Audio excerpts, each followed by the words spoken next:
มื้อนี้สิมาเว้าเรื่องการให้เกียรติซึ่งกันและกันระหว่างครูผัวแม่ผัวก็ให้เกียรติแม่แม่ก็ให้เกียรติผัวนี่แม่นว่าผัวยันแม่หรือว่าแม่ยันผัวได้คือการให้เกียรติซึ่งกันและกันการที่เฮาจะใช้ชีวิตคู่เนาะนี่แม่นเฮาสิถือแม่เนี่ยเป็นคนใส่แล้วเฮาก็สิถือผัวเป็นคนใส่มันนี่แม่นเจ้าเพราะต่างคนต่างมีสิทธิ์เป็นของตัวเองเนื้อถือว่าคนนั้นเป็นคนไซคนนี้เป็นคนไซก็คือว่าเป็นคนไซและเฮาไปเฮอเกตนะมันง่ายไป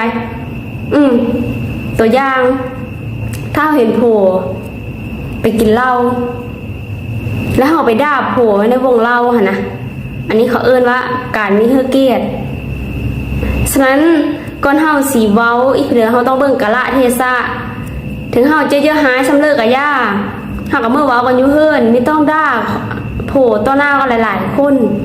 การที่เฮาด่าโผอยู่ต่อหน้าหลายๆคนมันเป็นการแสดงพฤติกรรมของเฮาให้คนอื่นเห็นแล้วก็เฮ็ดให้โผเฮานะมันก็เป็นหน้าอับอายว่าไงไปก็คือเหมือนกับเฮาอะไรผู้ชายคือกันถ้าอยู่ในเวทีหลายๆคนจะหายทำเลิกกับญาติแต่ไม่คือไปเว้าแห้งหรือว่าเว้าคำหยาบคายต่อหน้าคนอื่นนะให้คนอื่นเห็น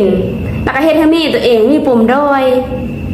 อันนี้ก็คือกันระหว่างผู้หญิงและผู้ชายคือเฮอเกตซึ่งกันและกันนี่พี่เลยก็ให้เปิดอกเสิร์กันเว้ากันด้วยเหตุและผลถ้าว่าเฮามีมากผัวในสิ่งนี้เฮาก็มาเฮือแล้วเฮาก็เว้ากับผัวสิ่งนี้เฮามีมากเขาก็บอกโผเปลี่ยนถ้าโผยิ่งมากเฮาก็คือโผบ่เฮาแล้วเฮาคอยเปลี่ยนเฮาหาโผอันนี้คือชีวิตคู่ตั้งคนตั้งง่ายแล้วมาเจอเดียวน้องถึงเจ้าถ้ามีปั๊บหาเดียวแล้วโผมีตำหนิส่งข้าวหาเฮาแล้วเฮามีตำหนิส่งข้าวโผแล้วเฮาสิหูบอกว่าเฮาสิปั๊บมาหาเดียวเนาะเลยเพราะตั้งหัวใจมันคนละดวงเลิศมันคนละกรุ๊ปเลิศตั้งพ่อตั้งแม่มาอยู่นำกันนะถ้าต้องปั๊บแต่ให้แต่พ่ายแม่นี่ปั๊บหาผัวให้แม่นี่อดภายเดียวด้วยให้ผัวนี่อดนำแม่อย่าเบาเผื่อกระสร้างกันไม่ได้ตั้งคนตั้งอดตั้งคนตั้งปั๊บหากันอันนี้มันจะเหตุให้มันจะมีความสุขทั้งสองกรรมสองฝ่าย